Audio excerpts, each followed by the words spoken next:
Warahmatullahi wabarakatuh. Bismillahirrahmanirrahim.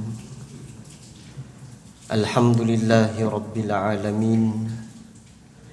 Afdhalus salati wa atammut taslim ala sayyidina Muhammad as-sadiqil wa'dil amin. Sayyidina Muhammadin wa ala alihi wa ashabihi al-ghurril mayamin wa man tabi'ahum bi ihsanin ila yaumiddin. Ashhadu an la ilaha illallah wahdahu la syarika lah wa ashhadu anna sayyidana wa nabiyyana Muhammadan abduhu wa rasuluh wa safiyuhu wa khaliluh ballaghar risalah wa addal amanah wa nasahal ummah wa jahada fillahi haqqa jihadih hatta atahul yaqin wa ala alihi wa sahbihi ajma'in. Amma ba'd. Qaulullah ta'ala fi surah Al-Anfal. Bismillahirrahmanirrahim.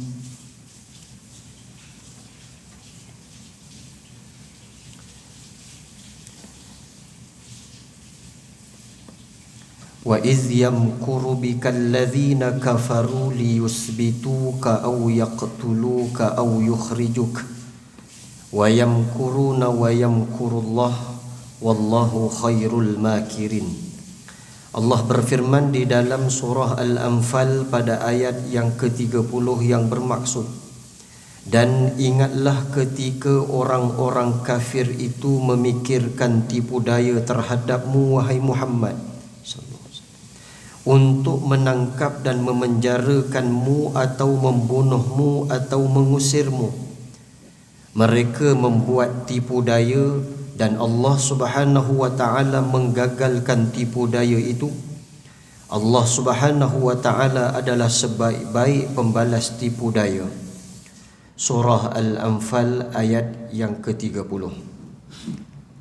Faqala an-nabiy sallallahu alaihi wasallam بحديث عن سيدنا أبي هريرة رضي الله عنه قال رسول الله صلى الله عليه وسلم من صلى الصبح فهو في ذمة الله فلا يتبعنكم الله بشيء من ذمته. Diriwayatkan daripada Imam At-Tirmizi daripada Sayyidina Abi Hurairah radhiyallahu anhu, beliau berkata, Rasulullah sallallahu alaihi wasallam bersabda, sesiapa yang solat subuh maka ia di dalam pemeliharaan Allah Subhanahu wa taala. Maka jangan menyuruh kamu ataupun jangan kamu menurut sesuatu oleh Allah Subhanahu wa taala dengan sesuatu daripada zimmahnya. Atau kama qala sallallahu alaihi wasallam, sadaqallahul azim wa sadaqar rasulul karim. Muslimin, muslimat yang dimuliakan oleh Allah Subhanahu wa taala, bersyukur kita kepada Allah di kesempatan waktu yang diizinkan oleh Allah. Pada tengah hari ini dapat sama-sama kita mengambil sedikit waktu bagi meneruskan lagi sambungan bacaan kitab Baharul Mazi pada jilid yang ke-15, di mana kita masih lagi pada hadis yang kedua. Pada hadis yang kedua, di mana Nabi SAW menjelaskan kepada kita tentang perkara-perkara yang menjadi pantang larang di dalam Islam. Yang pertama, Nabi SAW menyebut tentang darah, dan yang kedua harta, serta yang ketiga kehormatan. Di antara sesama Muslim itu adalah haram untuk melakukan angkara ke atasnya. Ini yang kita sebut sebelum ini di dalam hadis yang kedua daripada Sayyidina Amru bin Al-Ahwas radhiyallahu anhu.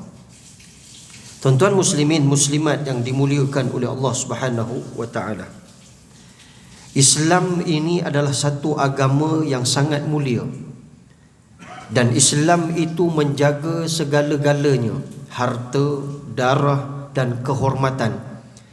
Tidak boleh dicabuli sesuka hati, kerana ini adalah garis merah. Bila kita mencabuli darah, harta dan juga kehormatan, akan terjadilah fitnah, yakni peperangan demi peperangan. Sebab itu Islam memelihara dan menjaga apa segala perkara walaupun sekecil perkara. Dalam erti kata, sesuatu yang boleh mengundang kepada peperangan, maka dicantas awal-awal oleh Islam. Kerana Islam ini, kalau kita sebut dengan peperangan, posisi orang-orang Islam di dalam medan perang bukanlah penyerang, sebaliknya adalah pertahanan. Dia cantik sikit kalau sebut macam tu, sebab zaman Piala Dunia ni memang kena sebut macam tu. Jangan. Posisi Islam ni, dia tidak bentuk menyerang. Bahkan kalau kita belajar daripada sejarah perang Nabi SAW, sama ada Ghazwatu Badar, peperangan Badar, atau perang Uhud, atau perang Hunain, semua peperangan yang dilalui oleh Nabi SAW, hikmah dan faedahnya Nabi dalam posisi pertahanan. Orang lain dulu yang mula peperangan, maka Nabi bertahan. Maka bertahan itulah akhirnya tercetus perang Badar sebagai contoh. Kerana perang Badar ini tercetus apabila Nabi SAW mempertahankan harta orang Islam daripada digadai dan didagang oleh orang-orang kafir. Maka tercetuslah peperangan Badar. Nah, dalam erti kata, Islam ni bukanlah satu bentuk yang suka berperang, tetapi Islam ni sentiasa ada ramai musuh, dan musuh sentiasa menyerang Islam. Maka Islam ni dalam keadaan posisi pertahan. Pertahan sampai mana? Sampai beroleh kemenangan. Ini maksud dia. Tuan-tuan muslimin muslimat yang dimuliakan oleh Allah Subhanahu wa taala, kita sambung lagi. Qala muallif rahimahullah wa nafa'ana bi'ulumihi fid darain. Masalah yang ke-13. Darah muslim itu haram menumpahkannya, iaitu dengan dalil sepotong hadis di dalam masalah itu. Haram mendatangkan asbab yang boleh menumpahkan darah seseorang daripada saudara sesama Islam. Kita orang Islam ni, kita tak boleh menumpahkan darah kerana hukumnya haram. Artinya membunuh. Membunuh di dalam Islam hukumnya adalah haram. Kalau kita berbuat yang demikian, maknanya kita memilih neraka. Kerana esok di hari akhirat hanya ada dua tempat. Sama ada kita akan sampai ke syurga atau kita akan sampai ke neraka. Jawapan untuk sampai ke syurga itu ada di dalam amalan kita di dunia. Seandainya di dunia ini kita berbuat perkara yang dituntut oleh Allah, yang disuruh oleh Allah, dan kita meninggalkan perkara yang dilarang oleh Allah, maka dapatlah syurga. Seandainya kita buat perkara yang Allah Ta'ala larang dan kita tinggalkan apa yang Allah suruh, jawapannya adalah neraka. Dua tempat. Atas pagar tak ada. Kalau dekat dunia ni mungkin kita kata aku nak duduk sebelah orang baik pun tak juga, sebelah orang jahat pun tak juga, aku duduk tengah-tengah. Atas tengah-tengah ni dia duduk atas pagar, orang panggil, kan? Tapi tidak, dalam Islam dia dua tempat, baik jahat, syurga atau neraka. Dekat akhirat esok tak ada tempat lain, tengah-tengah pun tak ada, yang ada syurga atau neraka. Jadi perkara yang diharamkan di dalam Islam ini merangkumi hukum taklifi. Saya ulang balik, hukum taklifi ni ada berapa tuan-tuan? Ada 5. Yang menjadi putaran hidup kita hari ini, dia tak lari daripada 5 perkara ni. Kenapa tuan-tuan duduk dalam majlis ilmu? Kenapa tuan-tuan solat? Kenapa tuan-tuan puasa? Dia balik kepada hukum taklifi. Yang pertama hukum taklifi ini wajib. Yang kedua sunat. Yang ketiga harus. Yang keempat makruh. Yang kelima haram. Ini telah diittifakkan oleh 3 mazhab besar, Maliki, Hambali dan Syafi'i. Adapun Hanafi ditambahi ada lagi 2 sampai jadi 7. Jadi tuan-tuan muslimin muslimat yang dimuliakan oleh Allah Subhanahu wa taala, hukum taklifi yang 5 ni setiap satu ada hukumnya yang tersendiri. Dia bukan semuanya sama, tak sama. Wajib apa hukumnya? Hukum bagi wajib itu buat dapat pahala, tinggal dapat dosa dan akan diseksa. Solat hukumnya wajib. Siapa yang mendirikan solat dia dapat pahala. Siapa yang meninggalkan solat dia berdosa dan akan diseksa. Kenapa? Sebab itu hukum bagi wajib. Sunat, bila kita buat kita dapat pahala. Siapa yang tidak melakukan amalan sunat dia rugi. Dia tidak mendapat pahala dan dia rugi. Sebab apa? Sebab Allah Subhanahu Wa Taala janjikan pahala bagi orang yang mengikuti Nabi SAW. Sunnah ni ataupun sunat ni adalah perkara yang Nabi buat, kita ikut. Siapa buat dapat pahala. Kalau tinggal dia tak berdosa tapi rugi. Kenapa Allah nak bagi pahala dia tak mau ambil? Kalau manusia nak bagi 10,000 KWSP dia nak ambil. Pahala itu sedangkan satu pahala tiada tandingan dan bandingan yang ada dalam dunia. Tak ada tandingan. Nilai dan ganjarannya terlalu istimewa nak dibandingkan barang yang ada dalam dunia. Tapi bila tak buat, maka kita rugi. Ketiga, harus buat atau tidak ada baginya dosa. Keempat, buat perkara itu, yakni perkara yang makruh itu, hukumnya dibenci oleh Allah dan Rasul serta dibenci oleh syarak.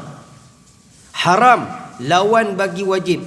Siapa yang buat perkara yang haram, berdosalah ia dan akan diseksa. Siapa yang meninggalkan perkara yang haram, dia mendapat pahala. Tuan-tuan, sedar tak sedar pahala sedang mengalir. Kita tak minum arak, mana kita meninggalkan perkara yang diharamkan oleh Allah. Dapat tak pahala? Dapat. Tapi kalau kita minum, hukumnya adalah berdosa dan akan diseksa. Ini maknanya. Kerana dalam kitab ni sebut darah Muslim itu adalah haram menumpahkannya. Haram ni maknanya apa? Jangan buat. Kalau buat dapat dosa dan akan diseksa.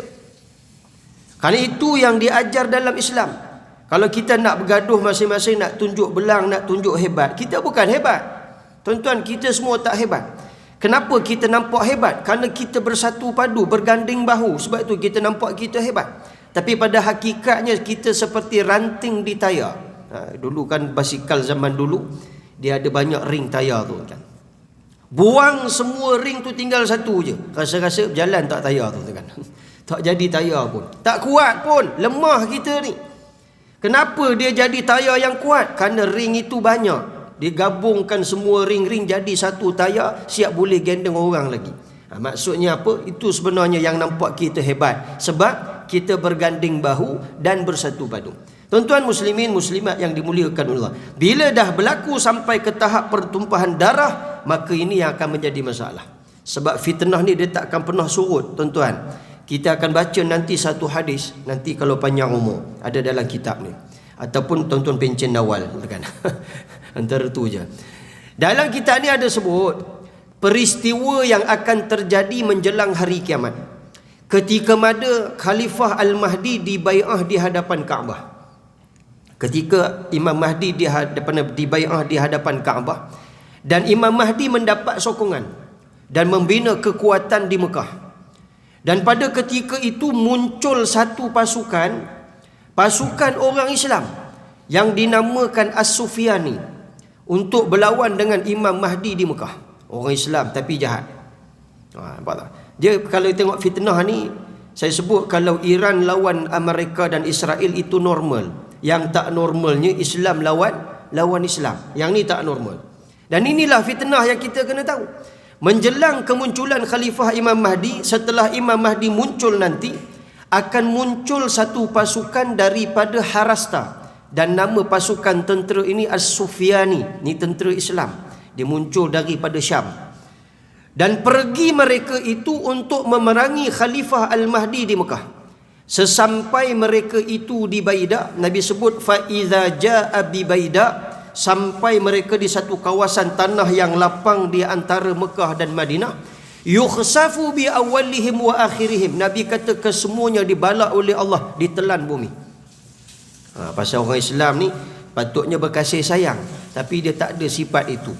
Malanglah. Kalau kita nak bergaduh sama-sama kita, putuskan hubungan silaturahim sesama kita kerana nak dapatkan pangkat, jawatan dan kedudukan dalam dunia, kita sanggup menzalimi orang, kita sanggup bunuh orang. Hati-hati, sebab fitnah ni dia tidak membawa kebaikan kepada kita. Sebaliknya, kesan fitnah itu adalah kehancuran. Saya dulu pernah tertanya-tanya, kenapa wilayah Selatan Tai atau Patani jatuh ke tangan Siam. Tuan kena baca juga kadang-kadang sejarah ni, pasal ramai orang fail. Sejarah ni penting. Saya kadang-kadang teliti balik. Sebab waktu saya belajar di Syria, dia ada Persatuan Patani Raya. Ini kumpulan orang-orang Patani, orang Melayu Patani, kan? Dan bila saya berkawan dengan diorang, saya lebih gemar mendengar cerita-cerita Patani ni. Dan saya mengkaji dan meneliti beberapa kitab mengenai sejarah Patani ni. Kenapa Patani ni jatuh ke tangan Siam? Saya dapati ada 4 sebab. Ada 4 sebab wilayah Patani ni jatuh ke tangan Siam. Salah satu daripada 4 sebab itu, ketika Sultan Muhammad memerangi Siam, sultan-sultan yang lain, orang-orang Melayu yang lain tidak membantu. Maksudnya apa? Kubur masing-masing. Tak ada kesatuan dalam Islam.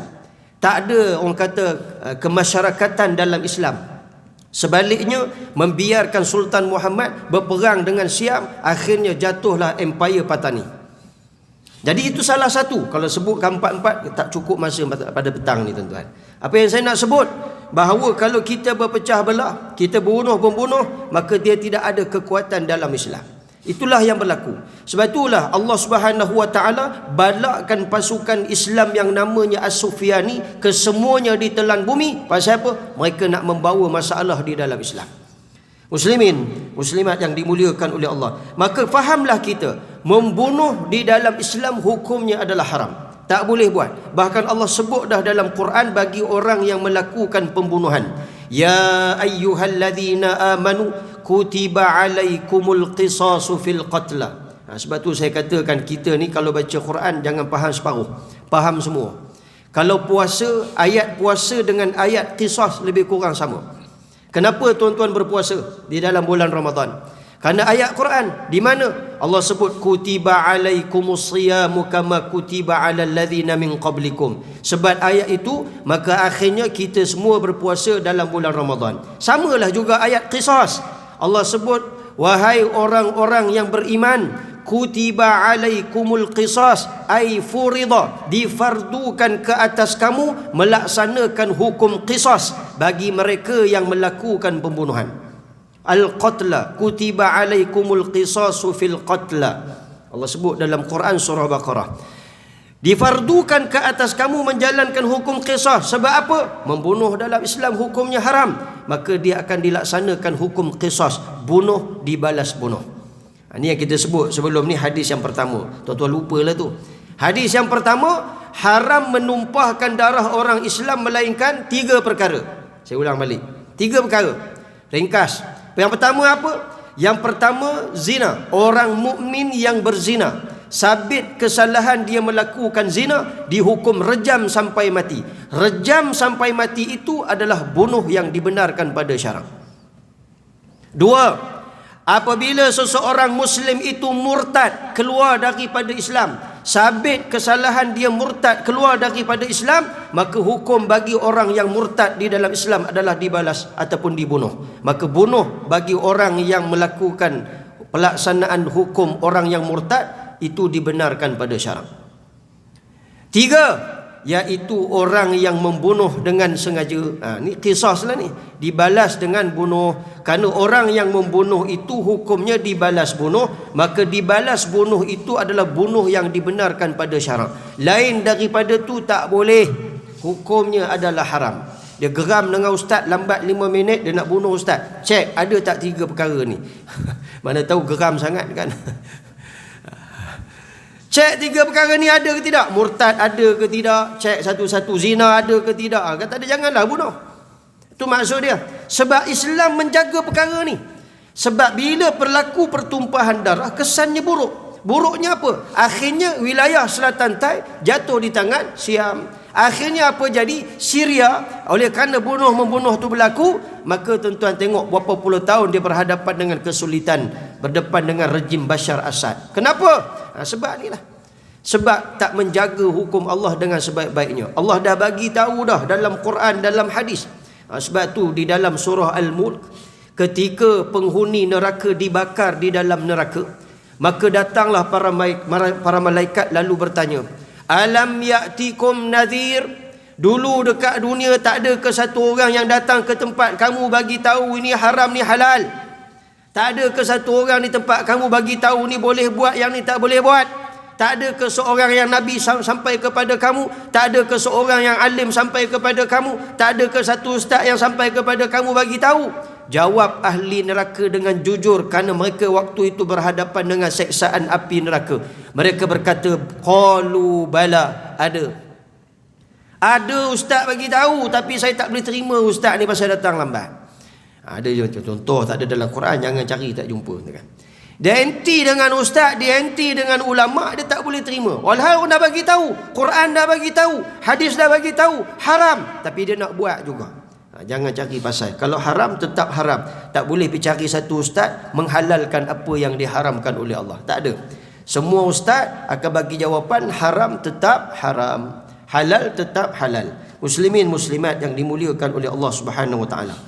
Maka tiada harus seorang itu memukul badal akan saudaranya, sama ada Islam ataupun sesama Islam, dengan membengkakkan badannya dan menaikkan berbalun-balun di tubuhnya. Dan tidak harus seseorang itu memukul hentam saudaranya sampai memecahkan kepalanya berdarah-darah, ataupun ditiruk dan ditikam dengan pisau. Semua itu adalah haram, melainkan pada 3 perkara, yakni 3 masalah yang boleh dibunuh seseorang Muslim itu. Lihat di dalam masalah yang terdahulu. Jadi tuan-tuan muslimin muslimat yang dimuliakan oleh Allah, bukan setakat bunuh, pukul pun tak boleh. Oh, tu lain cerita tu ustaz. Pukul je, bergurau, pukul dengan kawan, lebam mata dia, tak boleh. Pasal apa? Dia membawa kepada fitnah. Lepas ni kita akan baca banyak lagi perkara-perkara yang remeh-temeh tapi boleh bawa kepada peperangan. Contoh paling mudah, saya nak sebut contoh paling mudah untuk tuan-tuan faham. Kita solat, kawan kita ni dia pakai spek mata. Contoh, dia pakai spek mata. Jadi bila ketika dia solat, dia letak spek mata depan dia, dan bila dia letak, dia dah tak nampak lah. Spek mata ni tujuan pakai tu untuk bagi nampak. Udah dicabut spek mata, rabunlah dia, kan? Ketika dia solat, kita pelan-pelan ambil spek mata dia, kita menyorok dalam poket dengan alasan untuk bergurau. Nampak tak? Dia situ je, dekat situ je, ambil spek mata, menyorok. Dan sampai habis solat, dengar kuliah sampai habis solat, kita pun terlupa balik rumah, raba-raba poket, ada spek kawan kita. Yang kita tak tahu, kawan kita tak balik-balik lagi duk cari spek mata, kan? Orang semua dah balik, dia banyak urusan juga, tapi pasal spek tak ada, dia pun cari pusing, ke tandas pergi tak jumpa, cari dalam surau tak jumpa. Yang kita baru teringat, rasa-rasa dia angin ke tidak tuan-tuan? Esok pagi kita datang, Syekh, Allah minta maaf lah, saya terlupa lah semalam ingat nak bergurau, buat balik spek. Oh, dia angin dia, kita balik tidur rehat, dia masih lagi mencari sampai satu hari, silat-silat kena penampar. Udah kena penampar, tak puas hati, tampar balik.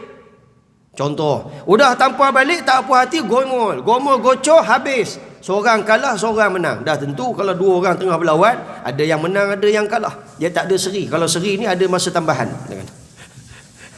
Dia bergaduh 2 orang ni, menang atau kalah je. Yang kalah tak puas hati, bawa geng pula. Bila bawa geng pergi pukul kawan tu seorang-seorang, kawan tu pula rasa tak adil. Aku dipukul oleh 10 orang. Kalau nak berlawan biar 10 lawan 10. Dia pun cari kawan juga, 10 lawan 10. Gaduh punya bergaduh, mati seorang. Macam mana tuan-tuan? Mati tu maksudnya apa? Bunuh. Bergaduh punya bergaduh, seorang kena pukul, mati. Udah yang mati tu pula ada adik-beradik. Mana puas hati pula? Adik-beradik tak puas hati, abang kena bunuh, ke bergaduh. Maka apa jadi? Huru-hara tak keadaan, kucak-kacir tak keadaan, kacau bilau tak keadaan. Kacau. Sebab apa? Punca daripada menyorok spek mata. Tu Islam ambil jaga benda ni.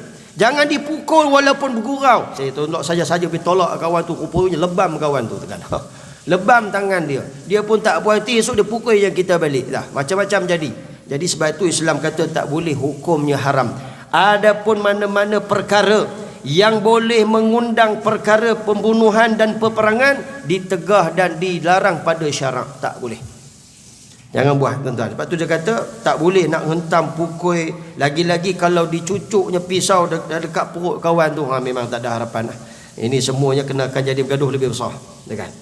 Kena pula kawan tu memang kerja dia buat senjata, dia pembawa senjata, dia tembak kita pula, langsung jadi lain pula tuan-tuan. Jangan buat main. Benda kecil tapi boleh sampai kepada peperangan. Muslimin muslimat yang dimuliakan oleh Allah Subhanahu Wa Taala. Masalah harta saudara-saudara yang sesama Islam itu haram membuat angkara atasnya. Tadi mengenai darah dah boleh faham. Apa-apa jalan yang boleh berlakunya pertumpahan darah, hukumnya adalah haram pada syarak.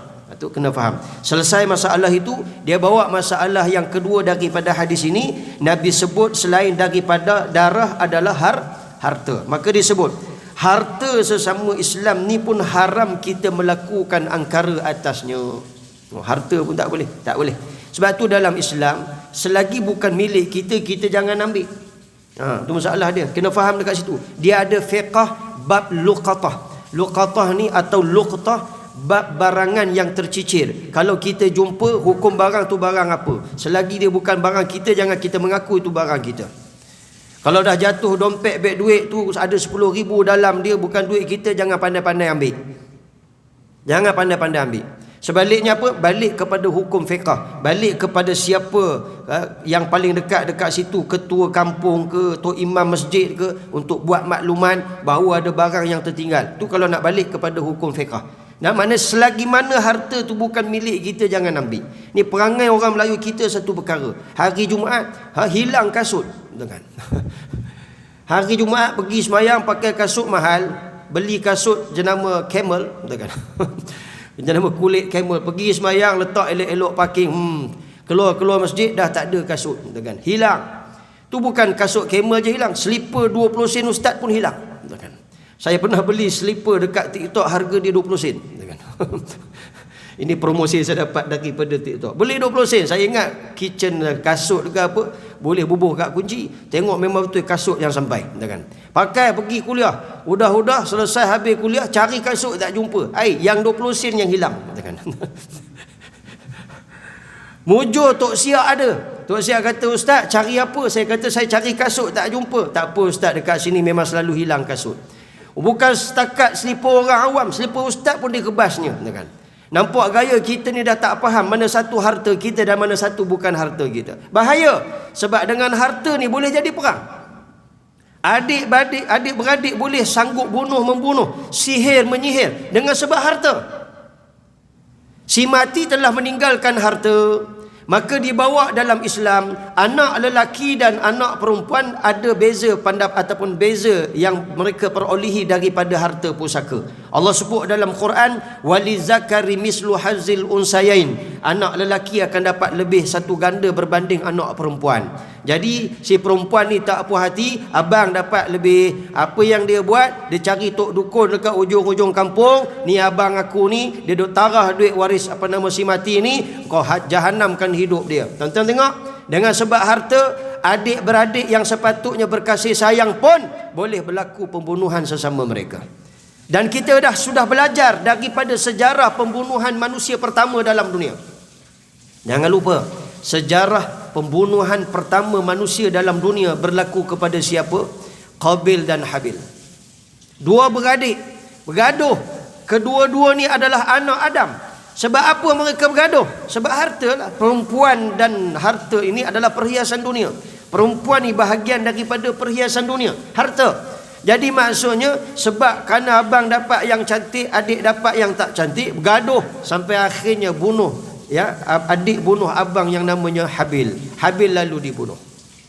Tengok, sepatutnya berkasih sayang, hilang sifat kasih sayang itu. Sebab tu Nabi kata, selain daripada darah, harta juga tak boleh. Jangan kita buat angkara atasnya. Jangan kita pandai-pandai, kan? Kalau kita tak ada hak kita dekat situ, jangan sampai kita menginai orang, kan? Kadang-kadang dia jadi benda macam ni. Si mati meninggalkan harta, isteri tak dapat, habis semua dikau oleh adik-beradik si mati tersebut.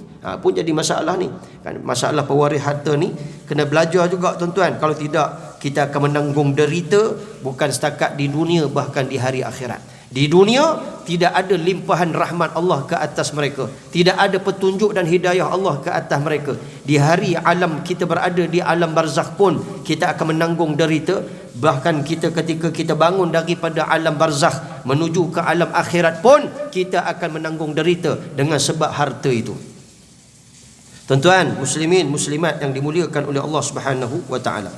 Maka haram diambil harta seseorang daripada saudara sesama Islam itu dengan tiada izinnya. Tidaklah boleh dicuri, baik sedikit ataupun banyak, dan tidaklah harus dirampas dan diambil dengan kerasnya akan apa-apa harta, sama ada disayanginya atau tidak disayanginya. Tak boleh, selagi itu harta bukan milik kita, jangan ambil. Sebab tuan-tuan kena belajar dengan apa yang berlaku di Sudan. Sudan ni mereka berperang, sesama Islam berperang, Sunni sama Sunni. Kalau di Syria dulu kita boleh kata Sunni dengan Syiah, kalau di Iraq kita boleh kata Sunni dengan Syiah. Tetapi kalau di Sudan, Sunni sama Sunni berperang.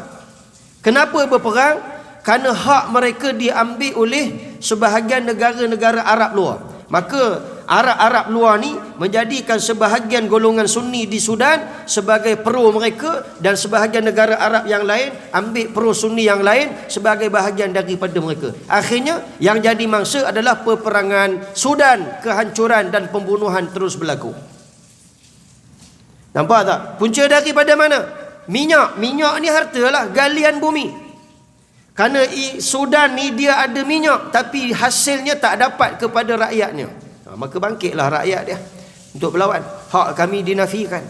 Jangan buat main. Negara-negara Arab ni, cara mereka mencegah kemungkaran itu bukan lagi dengan lidah, sebaliknya dengan tangan. Sebab tu banyak berlaku perang di negara Arab.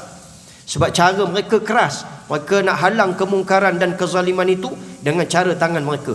Sekiranya mereka tak ada kemampuan, barulah mereka akan gunakan lidah untuk bercakap, tegur mana yang tak betul. Sekiranya dengan lidah pun tak akan mampu, maka dengan hati mereka berdoa kepada Allah supaya Allah Subhanahu Wa Taala balas setimpal dengan apa yang telah mereka lakukan. Itu maknanya. Tuan-tuan, muslimin muslimat yang dimuliakan Allah, mudah kaedah yang untuk tuan-tuan faham pada hari ini. Selagi itu bukan harta kita, jangan sekali-kali kita mengambilnya. Kesimpulan daripada pengajian kita, tak boleh banyak-banyak mengaji ni. Sebab saya buat kajian 45 minit, orang Melayu kita ni mengaji, dia boleh masuk 45 minit ya. Lebih 45 minit, badannya ada, orangnya ada, akalnya dah tempat lain. Akalnya kedai mama, akalnya dekat pejabat, dah lari dah kan. Jadi kita kena bagi kesimpulan. Nanti kita akan sambung lagi insya-Allah pada masa akan datang. Muslimin muslimat yang dimuliakan oleh Allah, hadis kita pada hari ini adalah mengenai 3 pantang larang penting yang dipesan oleh Nabi SAW. Apa yang Nabi pesankan kepada kita? Yang pertama, darah orang Islam. Darah orang Islam. Yang kedua, harta orang Islam. Yang ketiga, kehormatan orang Islam. Haram melakukan angkara ke atasnya. Tak boleh kita wujudkan satu fitnah daripada 3 perkara ini. Kalau kita buat, nantikan kita akan berdepan dengan peperangan dan kehancuran yang akhirnya merugikan kita dan menguntungkan musuh-musuh Islam. Macam itulah yang berlaku saya sebutkan tadi. Bagaimana selatan Thai sana, mereka tak ada kesatuan yang kuat. Sebaliknya kubur masing-masing, tak ada tolong-menolong, tak menjaga hukum-hukum Allah dengan betul. Maka akhirnya tatkala Siam melihat kelemahan umat Islam, maka dibunuh dan diambil tanah-tanah orang Islam yang ada di sana.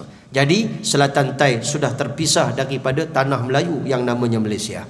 Tuan-tuan muslimin muslimat yang dimuliakan oleh Allah, kesimpulan yang kedua, di dalam Islam ini dijaga walau sekecil-kecil perkara, supaya tidak timbul fitnah dan tidak terjadinya pertumpahan darah. Maka sebab itulah Nabi pesan, Nabi kata, salasun man kunna fih, siapa yang sampai kepada 3 perkara ini, wajadat halawatal iman, dia akan dapat kemanisan iman.